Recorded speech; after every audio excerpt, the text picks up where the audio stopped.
esta es la parte inicial. Cualquier duda que tengan, pues no duden en levantar su mano y preguntar, ¿verdad?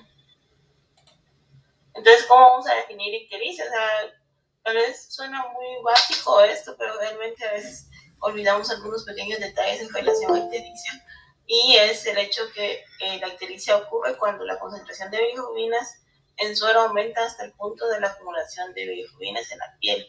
Esto es sumamente importante porque las bilirrubinas siempre las vamos a tener en el organismo. Acuérdense que es parte del metabolismo del grupo M, y siempre vamos a tener algún tipo de nivel de bilirrubina. Si ustedes, yo lo he hecho, toman el Bilicheck y toman ustedes los niveles de bilirrubina, van a tener como 2 o 3 en la piel, ¿verdad? Entonces, siempre hay cierto grado de bilirrubinas, pero no nos van a llevar a la ictericia. Si ya nos lleva a la ictericia, ya algo está sucediendo, ya está aumentando la hemólisis, y tenemos que investigar la causa, ¿verdad? Se vuelve visible en condiciones de luz diurna, y esto ocurre cuando las bilirrubinas en suero exceden de 5 a 6 miligramos por decilitro. Entonces, por debajo de esos valores nunca nos vamos a ver ictéricos, y si ya sobrepasa esos valores, pues ya sí se va a manifestar clínicamente.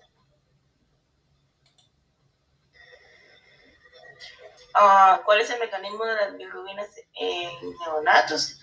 Definitivamente tenemos dos grandes grupos, ¿verdad? Está la ictericia fisiológica y la ictericia no fisiológica, ¿verdad? En relación a la ictericia fisiológica, pues tenemos diferentes causas de ictericia fisiológica. Una de ellas es el catabolismo del grupo M, por medio del cual hay una degradación de los eritrocitos fetales, de mioglobinas, citocromos y catalasas. Aquí cabe lugar a recalcar que el neonato casi nunca ustedes van a ver nacer un neonato ictérico. ¿Por qué? Porque ellos van a metabolizar sus bilirrubinas a través de la placenta. Entonces, si nosotros tenemos una enfermedad hemolítica de recién nacido grave, un neonato cuando nace, incluso puede nacer hidrópico, anémico, pero no así ictérico, porque las bilirrubinas sí se metabolizan muy bien por medio de la placenta.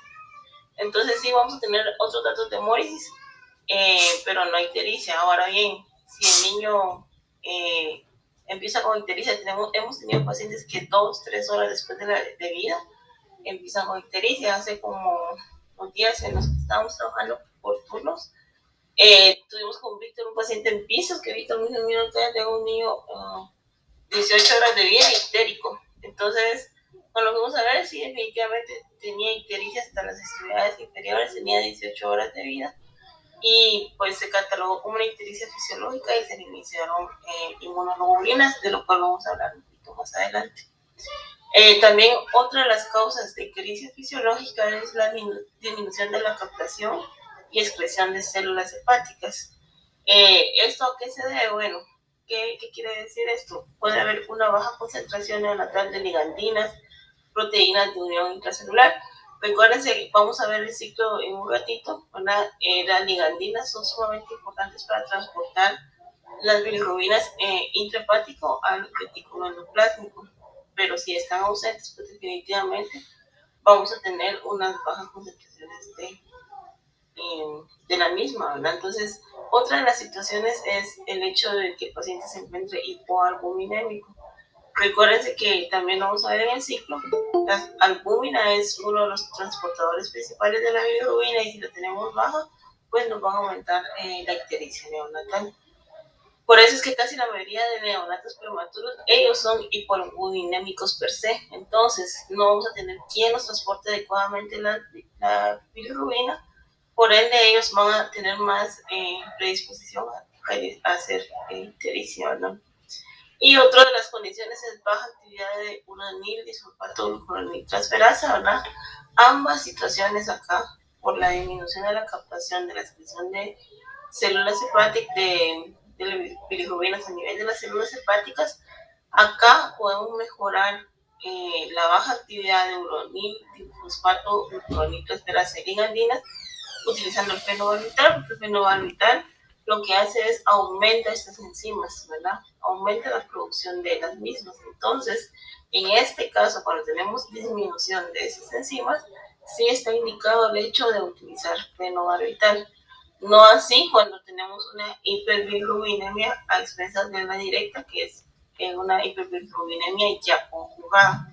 Entonces ahí pues el fenobarbital no va a tener mayor efecto porque en realidad pues ya pasó la etapa de conjugación, ¿verdad? Entonces sí tenemos que buscar otras causas.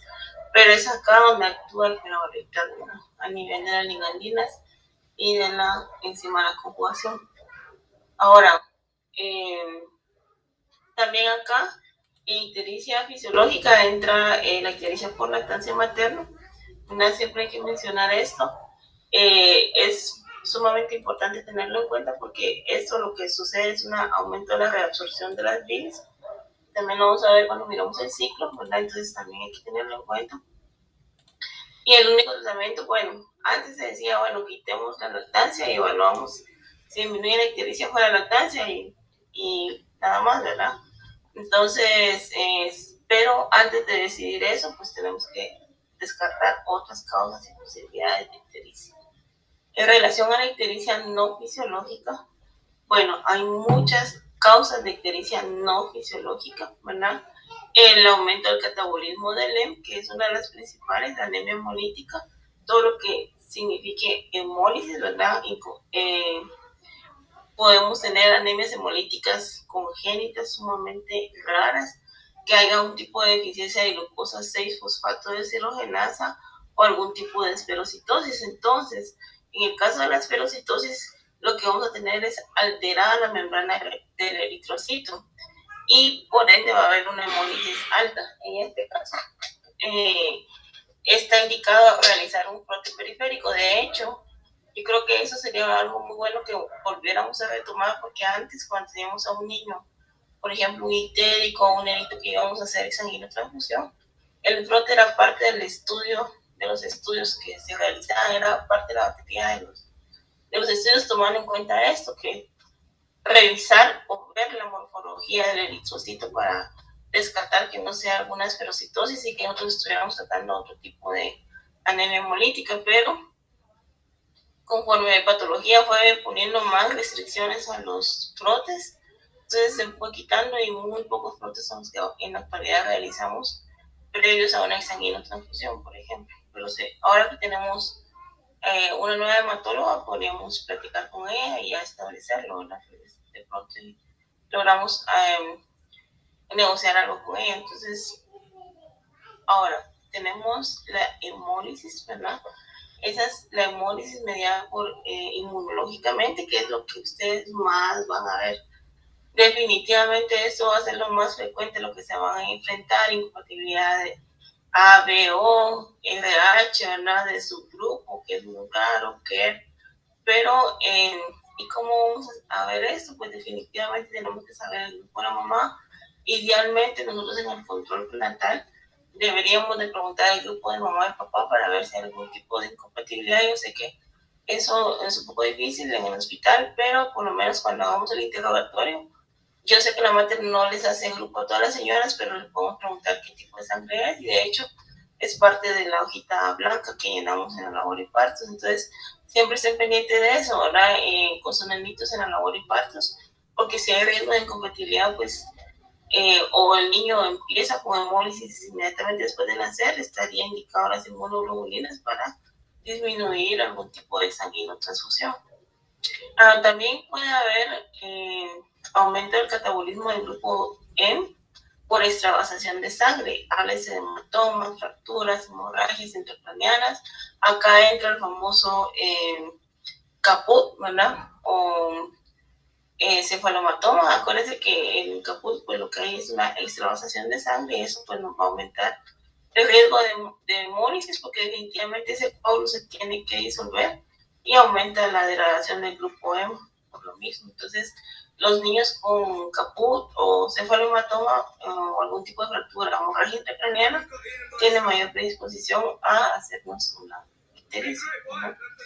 Otra de las causas de ictericia no fisiológica es la disminución de la conjugación y excreción de bilirrubinas. Acá vienen cosas raras, ¿verdad? Cosas como defectos genéticos, UDP, grupo de nitroesperasa, Clear tipo 1, tipo 2, el síndrome de Gilbert, que aquí pues lo que hay es deficiencia de la enzima de la conjugación de la polidifosfatoglucuronidrotransferasa, ¿verdad? Que puede ser ausente o disminuida, ¿verdad? Es sumamente raro y para poder diagnosticarlo tendríamos que realizar algún tipo de pruebas genéticas, pero podemos pensar en aquellos niños con ictericia que no responden a ningún tipo de tratamiento, se puede considerar, y ya mandar a estudiar al paciente. Algún tipo de enfermedad hepática y biliar, como hepatitis neonatal, atresia biliar, intra y extrahepática. Créanme que yo en mi experiencia yo nunca he visto una hepatitis neonatal, pero sí está descrita, incluso puede ser por medicamentos. Las atresias biliares también están descritas en neonatos, pero la mayoría de atresias se van a manifestar en periodos más tardíos. Casi en el periodo natal es muy difícil que nosotros logremos diagnosticar una atresia de vías biliares, pero sí hay que tenerlo en cuenta. Otro de los mecanismos de ictericia no fisiológica es el aumento de la circulación enteropática de bilirrubinas. Acá pues entra lo que es la disminución del tránsito intestinal, atresias intestinales, NEC, ayuno, nutrición inadecuada, ¿verdad? Todo lo que signifique que dejemos al paciente en NAPO, pues va a aumentar la reabsorción por medio de la beta-glucuronidrotransferasa de bilirrubinas y va a regresar al ciclo de las bilirrubinas y por ende el niño se nos puede tornar ictérico, ¿verdad? También no sé si ustedes han visto esos niños que llegan con deshidratación hipernatrémica. Esos niños, muchos de ellos llegan con ictericia, pero como la mayoría de estos bebés pues no han tenido una adecuada alimentación, entonces porque no han tolerado adecuadamente o la mamá no le dio, etcétera, aumentó la reabsorción también por medio de la beta-glucuronidrotransferasa y eso pues nos puede llevar a ictericia, que es parte del cuadro de deshidratación hipernatrémica. También puede haber aumento de la conjugación de las bilirrubinas en el intestino, que es el hecho de la ictericia de leche materna, también hablamos de esto.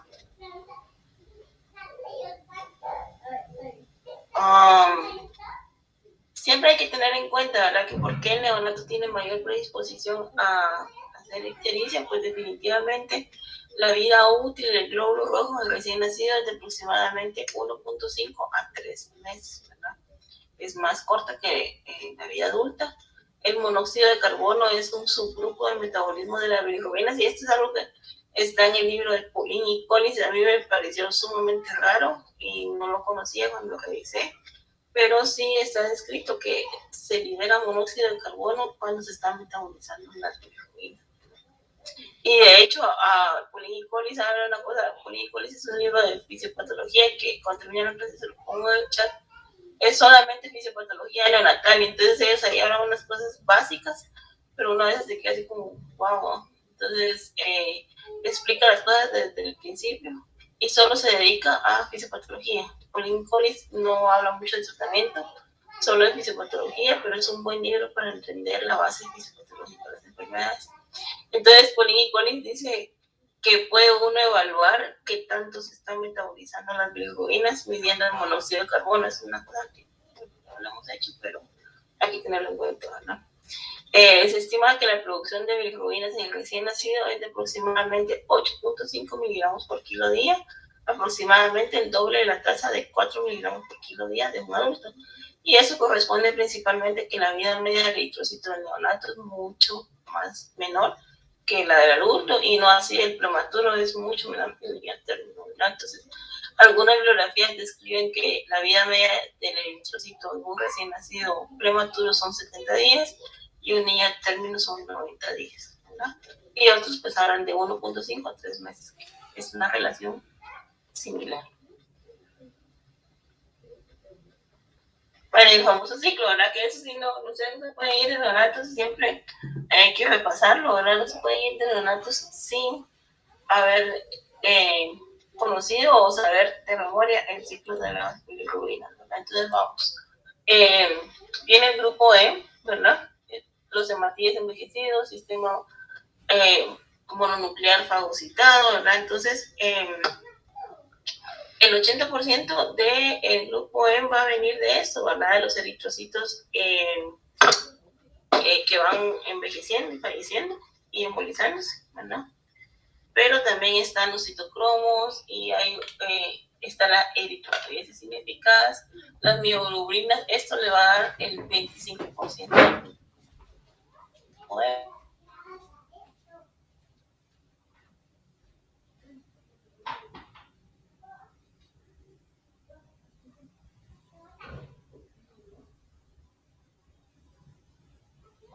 También nos puede causar ictericia, menos frecuente por su sí, pero hay que tenerlo en cuenta. Entonces, tenemos el grupo E. Entonces, el grupo E sufre una oxigenación por medio de la M-oxigenasa y se convierte de M a biliverdina. De biliverdina se convierte a bilirrubina no conjugada por medio de la biliverdina reductasa. Acá pues va a sufrir un tipo de reducción, ¿verdad? ¿A qué se refiere con esta reducción? Pues se refiere al hecho de que va a haber una transferencia de 2 iones de hidrógeno a la central del carbono de bilirrubinas, ¿verdad? Entonces, y también hay que tener en cuenta que la hemoxigenasa, hay dos tipos de hemoxigenasa, que está la hemoxigenasa 1 y la hemoxigenasa 2. La hemoxigenasa 1 está inducida en el retículo endoplásmico y el pulmón, y la tipo 2 tiene funciones de mensajero mediadas por CO y antioxidantes. Entonces, esto también hay que tenerlo en cuenta porque puede ser que vayamos a tener deficiencia solamente de oxigenasa 2 y no de oxigenasa 1 o al revés, ¿verdad? Entonces, siempre hay que ser un poquito más al fondo el ciclo de bilirrubinas porque realmente ahí está todo, ¿verdad? Si ustedes entienden esto, siempre van a saber manejar una ictericia, definitivamente, ¿verdad? Entonces, aquí es bien importante recalcar el hecho de que la bilirrubina en este punto se encuentra libre, ¿verdad?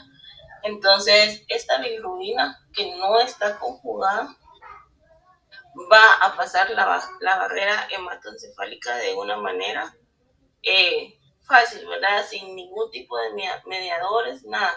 Es una bilirrubina hidrofílica, o sea que se va a diluir en agua.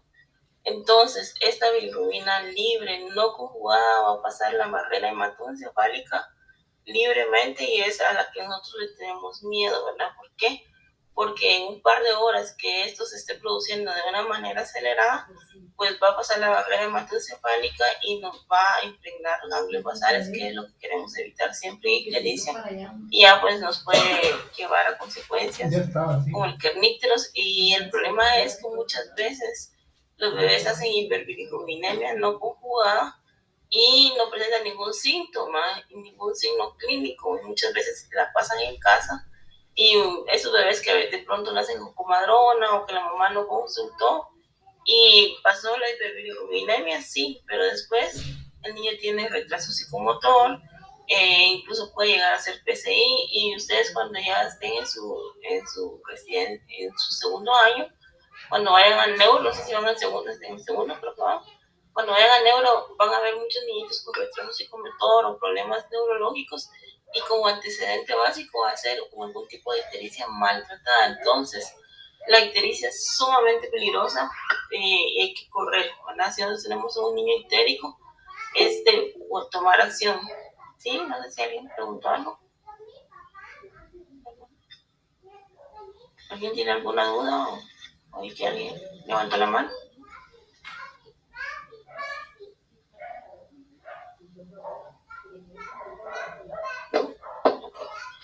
Entonces, ténganle miedo, ¿verdad? Ténganle respeto a la ictericia, porque sí podemos causar un daño neurológico para siempre si no la tratamos apropiadamente, ¿sí?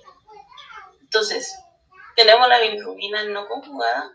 Aquí es donde entra la albúmina. En esta imagen pues tal vez no está tan claro, pero la albúmina se une a esta bilirrubina no conjugada y la transporta al hígado, ¿verdad? O sea, la principal función acá de la albúmina es transportar la bilirrubina no conjugada al hígado. Entonces, si nosotros tenemos escasos niveles de bilirrubina, pues no vamos a tener quien transporte esa bilirrubina al hígado y también nos puede causar problemas. Por eso es que siempre, cuando pedimos bilirrubina, vamos a pedir albúmina. Eso es de cajón, ¿verdad? Siempre que pidan niveles de bilirrubina, pidan albúmina, porque puede ser que los niveles de bilirrubina no son tan elevados, pero los niveles de albúmina sí están bajos y eso también nos puede causar problemas en la ictericia. Entonces, no podemos hacer una química sin albúmina que tenga un adecuado transporte, y si no, pues depende de tu clínica del paciente, la debemos de optimizar. La mejor forma de optimizar proteínas en un neonato es a través de la alimentación parenteral o alimentación enteral. Hay mucha controversia en relación a la administración de albúmina, y si ustedes lo buscan en Neopax, creo que no aparece. Y lo que sucede en Neopax es el hecho de si algún medicamento no tiene toda la evidencia científica para ser aplicado en neonatos, no aparece simplemente, ¿verdad? En el consenso de CIBEN o el Neopharma CIBEN aparece, pero en rojo, ¿verdad? Porque está verde, amarillo, rojo en relación a la seguridad de la administración de medicamentos. Ahí pues aparece rojo, que tengamos mucho cuidado para administrarla. Y eso yo creo que lo podemos discutir más adelante, ¿verdad? Casi no hay indicaciones y de hecho aumenta la mortalidad del neonato. Entonces, con mucho cuidado, en algunos casos sí lo hemos utilizado, pero son muy pocos los casos en los que está indicada la administración de albúmina, ¿no? Entonces, la bilirrubina libre es entregada acá, la albúmina la entrega a las ligandinas, ¿verdad? Y las ligandinas la transportan al retículo endoplásmico, y entonces la presentan a la UDP, glucoronidrotransferasa, ¿verdad? Entonces, ¿qué sucede acá? Hay un grupo carboxilo de la bilirrubina, se conjuga con el ácido glucurónico para producir bilirrubina conjugada. Acá hay que tener en cuenta que esta es una de las enzimas que puede provocar muchos problemas, ¿verdad? O muchas deficiencias. ¿Por qué? Porque el brazo largo del cromosoma 2 puede tener 50 mutaciones autosómicas recesivas, ¿verdad? Entonces, esta enzima puede tener muchos tipos de mutaciones, y las más frecuentes es Clear-Najar tipo 1 y tipo 2 y la enfermedad de Gilbert. Esto es lo más frecuente, pero pueden haber muchísimos más. Entonces, si se dan cuenta, acá pues antes de esto la bilirrubina se encontraba no conjugada, que es la bilirrubina indirecta que se nos refleja en los laboratorios, y a partir de acá la bilirrubina ya se vuelve conjugada, que es la bilirrubina directa, ¿verdad? Entonces, también esto es lo que les explicaba anteriormente, acá es más visual. El hecho de administrar fenobarbital, ¿verdad? Puede ser que sí nos ayude en la fase hepática, en la conjugación, el metabolismo de la bilirrubina. Todo eso lo hiciste tú. Poshepática. Entonces, muchas veces tenemos pacientes con colestasis y yo veo que a veces les ponemos fenobarbital y Buxotec, que Buxotec sí está indicado porque Buxotec lo que hace es aumenta la peristalsis de la vesícula biliar y las vías biliares. Entonces, en este caso de colestasis sí está indicado porque vamos a aumentar el drenaje de la bilirrubina conjugada hacia el intestino. No así fenobarbital en una colestasis, porque ¿de qué nos sirve estar conjugando más bilirrubina si el problema lo tenemos acá? Entonces, esa es una de las justificaciones. Para continuar, acá tenemos bilirrubina conjugada, que por medio del sistema biliar pues va a llegar al intestino, ¿verdad? Y pues vamos a tener acá la bilirrubina se va a excretar por medio de urobilinógeno y estercobilina. Entonces el 80% va a ser excretado a través de las heces y el 20% a través de la orina.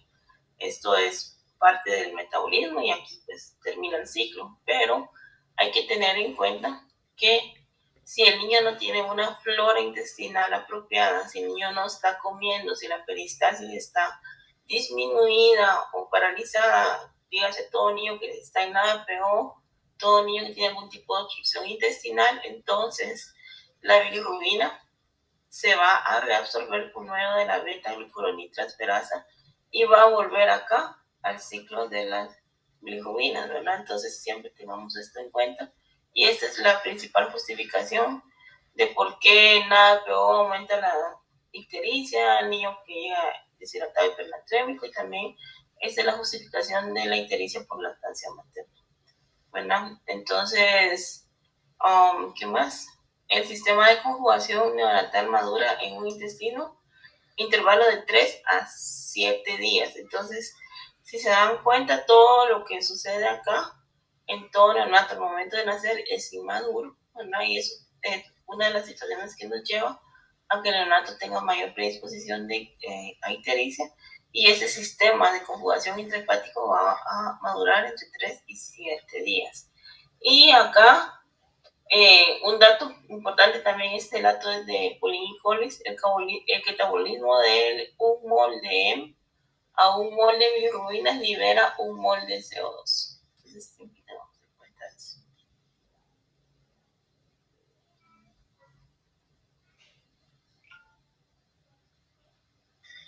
Bueno, ahora, ¿qué sucede con la bilirrubina fetal? Bueno, ahí creo que les adelanté un poquito de eso al inicio de la clase.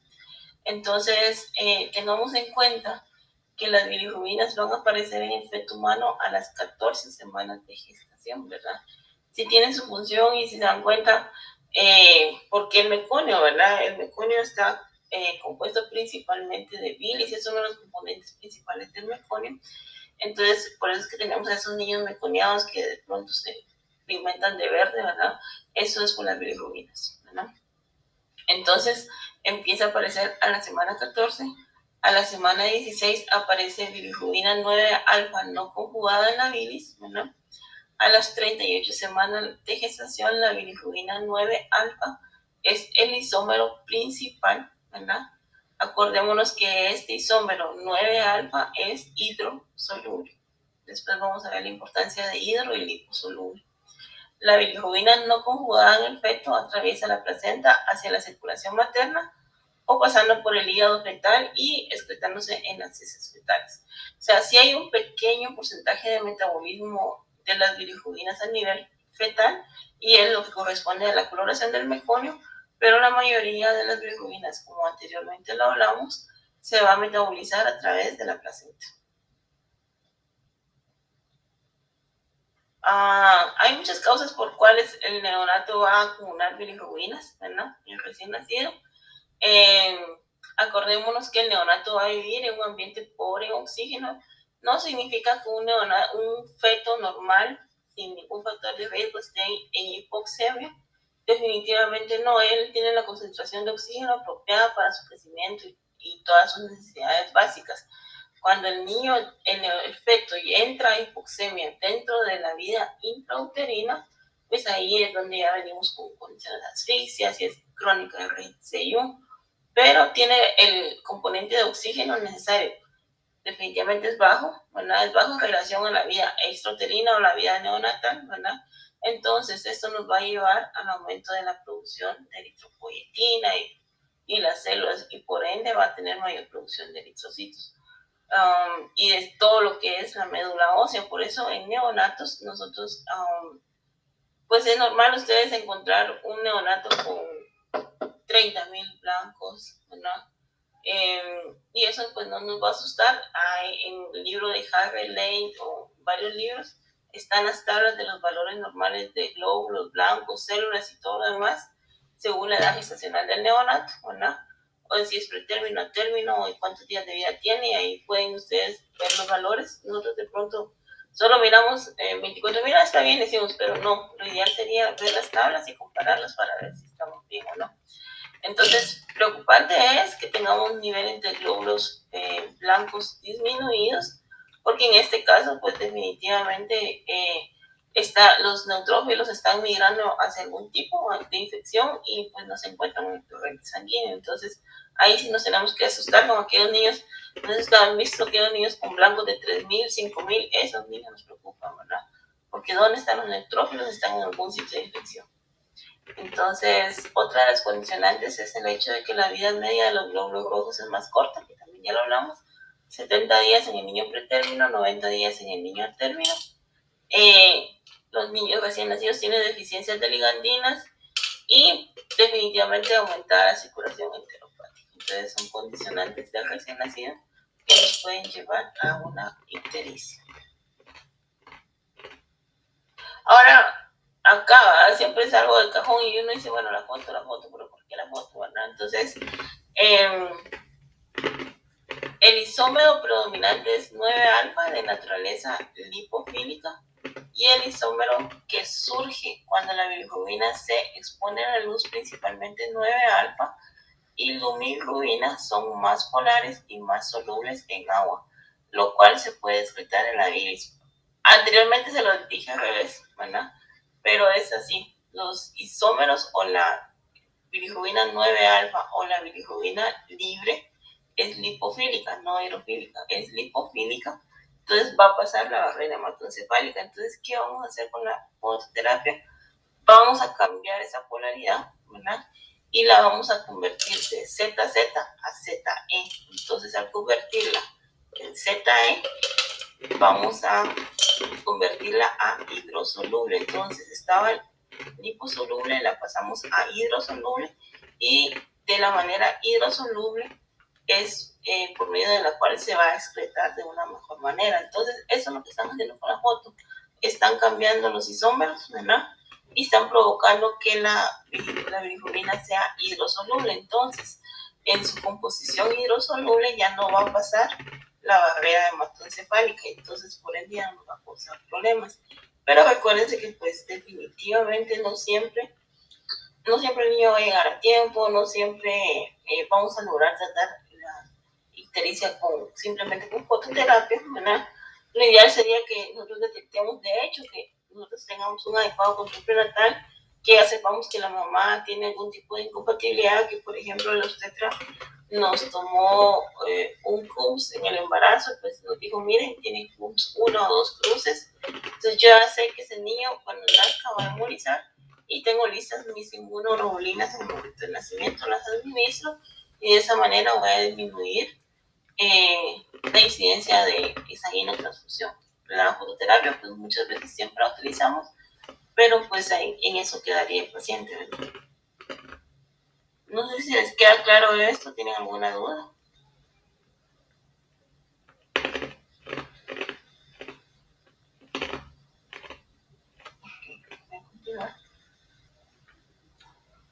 ¿Por qué aumenta la circulación enteropática? ¿Qué nos lleva a un aumento de la circulación enteropática de las bilirrubinas? Elevados niveles de beta-glucuroniltransferasa en la mucosa entérica, tanto recién nacidos a término como pretérmino. Puede haber también niveles elevados de bilirrubinas no conjugadas en el intestino que contribuyen a la circulación enteropática en el intestino. Y puede haber falta de flora bacteriana en el intestino del recién nacido para reducir la bilirrubina a urobilinógeno, aumentado aún más el almacenamiento de bilirrubinas intestinales, ¿no? Y entonces eso también ya lo platicamos. Ahora, el tratamiento con inmunoglobulinas intravenosas, y creo que esa parte también se va a hablar a mayor profundidad la próxima semana, pero quería explicarles por qué la inmunoglobulina, ¿verdad? Entonces, como les mencionaba anteriormente, lo ideal es que en la labor y parto sepamos que la señora tiene incompatibilidad y pues en la labor y parto se impuso iniciar las inmunoglobulinas si fuera posible. Entonces, pero ¿qué es lo que sucede con la inmunoglobulina? Pues la inmunoglobulina, quiero hablarles un poco más de esto, ¿verdad? Que la inmunoglobulina intravenosa se fabrica a partir de plasma combinando más de 1000 donantes de sangre sanos, incluyendo principalmente IgG. Entonces, por eso es que las inmunoglobulinas son sumamente caras y todo, ¿verdad? Porque realmente toman muchas personas, incluso mínimo 1000, porque en la bibliografía habla que pueden ser más de 1000 donantes.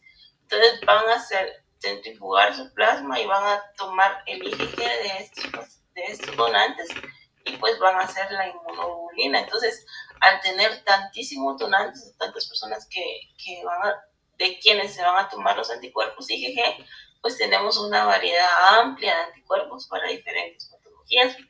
Igual, cada persona tiene exposiciones diferentes a patologías, entonces ellos van a contribuir a tener una inmunidad sumamente alta. Pero no es la panacea, o sea, también si está indicado lo vamos a utilizar. ¿Y qué indicaciones tenemos? Cuando tenemos una evidencia clara de hemólisis neonatal, ¿verdad? Entonces, ¿en qué casos se puede utilizar inmunoglobulinas? Hay diferentes usos de inmunoglobulinas en el periodo neonatal, ¿verdad? En lo que funciona esta clase es enfermedad hemolítica de recién nacido, que es una de las principales indicaciones, ¿no? Cuando tenemos documentada una hemólisis, pero también lo podemos utilizar en trombocitopenia inmune neonatal como profilaxis y tratamiento de septicemia de recién nacidos prematuros. Cuando miramos el tema de sepsis podemos hablar un poco de eso, y también está indicada las inmunoglobulinas como tratamiento de sepsis. Puede utilizarse como terapia coadyuvante en infecciones por parvovirus B19, en hemocromatosis neonatal, en neutropenia autoinmune neonatal y enfermedad de Kawasaki neonatal. Entonces, la aplicación de inmunoglobulinas tiene varias indicaciones en neonatos, ¿verdad? ¿Y qué sucede con la enfermedad hemolítica recién nacida? Pues acá en esta imagen nos explica un poquito más a fondo, ¿verdad? Y es bien fácil de entender. Si se dan cuenta ustedes acá, tenemos las células fetales, ¿verdad? Y esto, pues son los anticuerpos IgG maternos, ¿verdad? Entonces, tenemos acá el momento de pasa en la placenta y en la vida fetal, ¿verdad? Porque acuérdense que la hemólisis se puede iniciar dentro de la vida fetal, ¿verdad? Casi siempre va a iniciar dentro de la vida fetal, por eso lo podemos detectar con una señora embarazada si hacemos un CUM, y lo encontramos positivo, ¿verdad? ¿Por qué? Porque si durante el embarazo hubo algún tipo de transferencia de sangre fetal hacia la madre o madre hacia el bebé, ¿verdad? Que muchas veces sucede. Entonces empieza la hemólisis dentro de la vida fetal, ¿verdad? Entonces, ¿qué sucede? Se expuso, ¿verdad? Se expuso a los anticuerpos IgG, entonces se van a unir a los receptores de la célula fetal y pues van a provocar la hemólisis. Este es un eritrocito hemolizado. Entonces, ¿qué hacen las inmunoglobulinas y por qué es tan importante correr con ellas? Porque ellos, pues, las inmunoglobulinas se van a unir al sitio, a los receptores donde se hubieran unido los anticuerpos IgG de la célula del eritrocito. Entonces, de esta manera, al bloquear los receptores para IgG, pues ya no se va a unir y ya no se va a provocar la hemólisis y vamos a proteger el eritrocito fetal. Entonces, es sumamente importante que sea de una manera rápida para evitar el mayor porcentaje de hemólisis posible, ¿verdad? No sé si les queda claro esto o tienen alguna duda, alguna pregunta.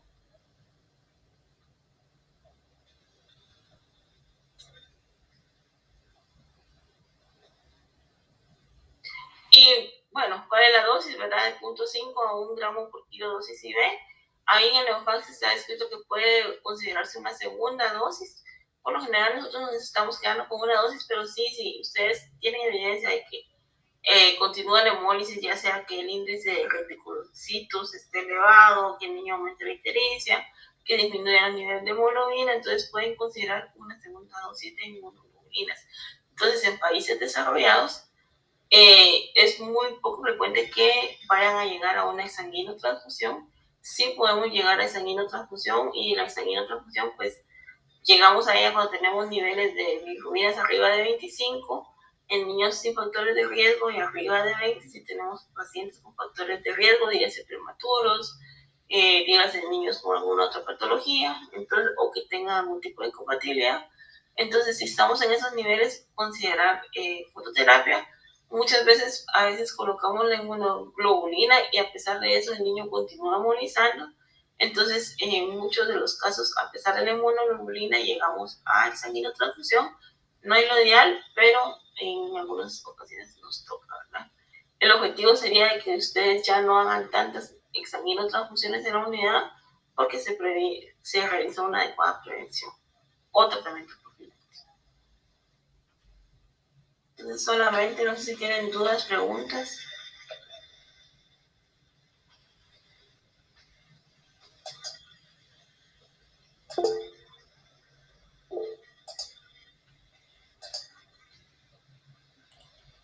A ver, Richard. Buenas noches, doctora.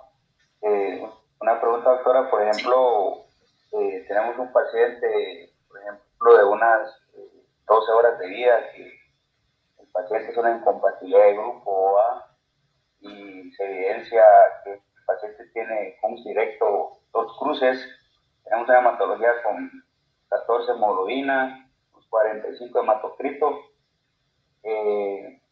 No tenemos, no tenemos como a partir de eso una referencia de cómo el paciente va a estar hemolizando. No solo tenemos esas dos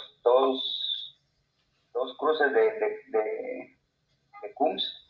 Entonces, en ese momento, ¿estaría indicada de una vez la inmunoglobulina o tendríamos que tener como una referencia, o sea, colocar al paciente en fototerapia y a las 8 horas esperar un control, y si vemos que pues la bilirrubina va en aumento o el paciente sí tiene un descenso de 1 a 2 gramos de hemoglobina, obviamente esa es la indicación de iniciar ya inmunoglobulinas, ¿verdad? Porque el paciente pues está ante una hemólisis y no mejora a pesar de la fototerapia, pero si solamente tenemos 2 cruces de CUMS al inicio positivos, ¿estaría indicado en ese momento de una vez iniciar las inmunoglobulinas o no? Sí, hay que ponerlas. ¿Qué pasa con ese paciente de que que comentó que de una vez había que iniciar las inmunoglobulinas con un CUMS positivo? ¿O sería iniciar fototerapia y esperarse a un control? Si te das cuenta en la imagen que yo les proyecté, que se las voy a colocar nuevamente, ¿verdad? Ahí, eso te explica por qué uno no puede esperar con las inmunos, ¿verdad? Porque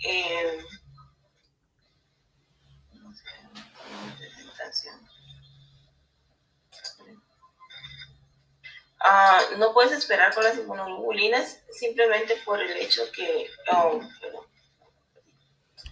si ustedes se recuerdan la imagen, pues definitivamente lo que va a hacer las inmunoglobulinas van a ocupar o van a tomar el sitio de unión de la IgG materna. Entonces, nosotros definitivamente no podemos demorarnos en la administración de la inmunoglobulina, porque entre más rápido tú bloquees esos sitios de recepción, pues va a haber menos hemólisis de neonato. De hecho, es lo que te decía, si nosotros tuviéramos un adecuado control prenatal, de hecho, yo les cuento la experiencia de una doctora amiga mía, obstetra, internista, que su pediatra es neonatólogo, y de pronto en diciembre no había inmunoglobulinas en el país, o sea, no había en lo privado inmunoglobulinas, y no los encontraba. Entonces, el obstetra le dijo, mira, tiene 2 cruces de CUMS, ella es RH negativo, tercer hijo, y no había hemolizado antes, porque pues, le habían administrado ROAM de una manera apropiada, había tenido sus 2 bebés bien, pero el tercer bebé, cuando hicieron el CUMS antes, en la semana más o menos 28-29, ya ella tenía CUMS positivo. En algún momento ella se sensibilizó a pesar de las vacunas.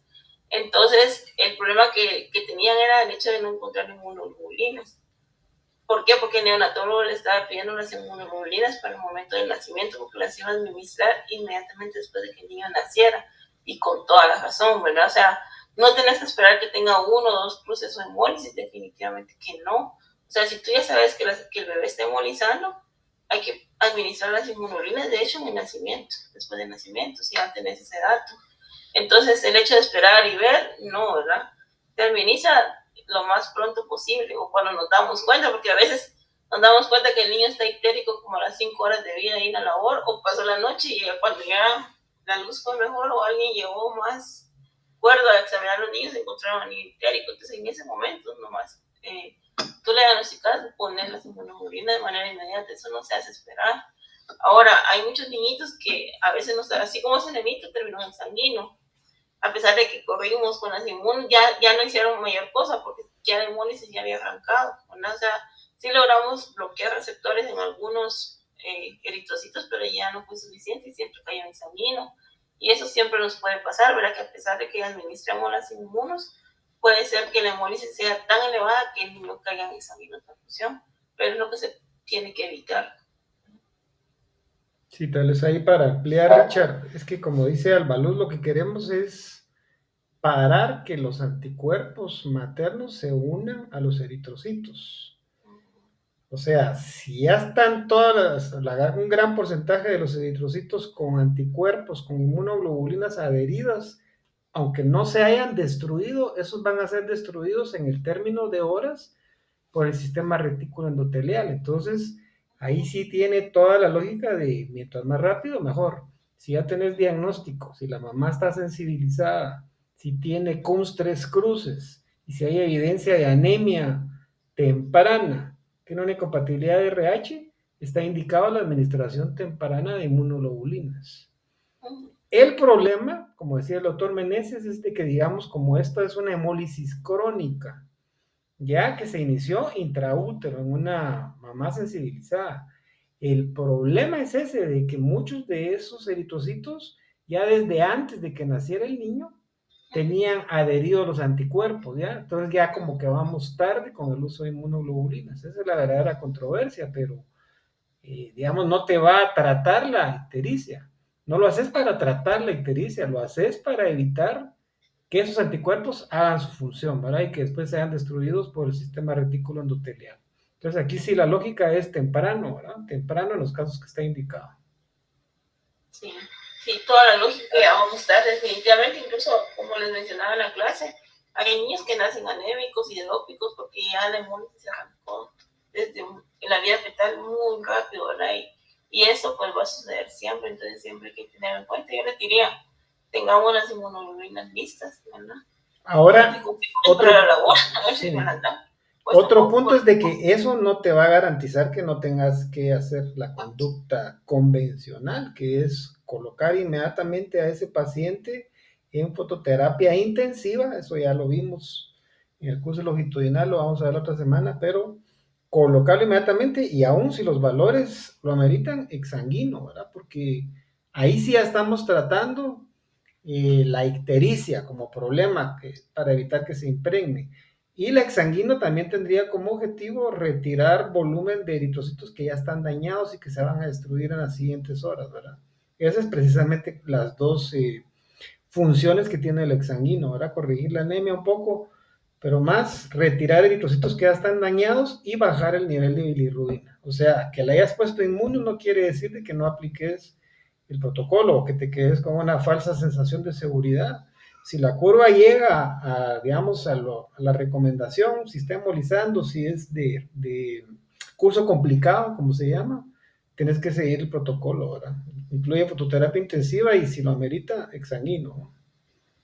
Son dos vías por las cuales se está tratando al paciente, ¿verdad? La inmunoglobulina va a ir a bloquear y evitar que siga más lo de la adherencia al eritrocito. Y lo que es la foto y lo que es la exsanguino es para tratar la ictericia y retirar esos eritrocitos que ya estaban adheridos y que iban a ser destruidos en poco tiempo. ¿Está claro, Richard? Bueno, gracias. Ok. ¿Alguna otra pregunta? Alejandro. Sí, buenas noches. Doctora, solo tenía una duda. ¿Existe una velocidad estándar para poder administrar las inmunoglobulinas? Sí, está escrito que tiene que ser de una manera lenta, porque las inmunoglobulinas, incluso está escrito el fabricante, si ustedes ven busquen las cajitas del fabricante de la inmunoglobulina que tenemos en el hospital, habla de 6 horas, inmunoglobulina pura sin diluir, ¿oye? Entonces incluso ahí buscan la cajita y ahí están las indicaciones de cómo administrarla, pero es para 6 horas sin diluir, pura. ¿Por qué? Porque la osmolaridad de las inmunoglobulinas es sumamente alta, incluso habla de la literatura que puede llegar hasta 1000, entonces si nosotros pasamos eso muy rápido, vamos a lesionar el vaso incluso. Por eso es que también, es que la inmunoglobulina sí hay mucha controversia, como bien nos decía el doctor Herrera, ¿verdad? Porque muchos dicen, ¿para qué si ya el niño cuando nace ya se adherieron los anticuerpos a eritrocitos, ya no tiene mucho sentido? Y otros dicen, aumenta la incidencia de NEC, porque como tiene una osmolaridad sumamente alta, sí está escrito y hay alguna relación entre NEC y administración de inmunoglobulinas, por eso es que la tenemos que pasar de manera lenta, ¿verdad? Para disminuir NEC, para disminuir lesión vascular por la osmolaridad elevada que tiene. Gracias, doctora. Muy bien, ¿algún otro comentario, chicos? Ok, si no, entonces agradecemos a la doctora Alba Luz Carvajal, excelente revisión ahí de la fisiología, ¿verdad? Incluyendo Polín, tener una leidita también a Polín, vale la pena, ¿verdad? Tener fisiopatología. Y entonces estamos en comunicación, ¿verdad? Y les recuerdo a los R1 que mañana tienen clase de investigación hoy. Y mañana tenemos mortalidad a las 5. ¿De acuerdo? Ok, feliz tarde, que descansen. Gracias.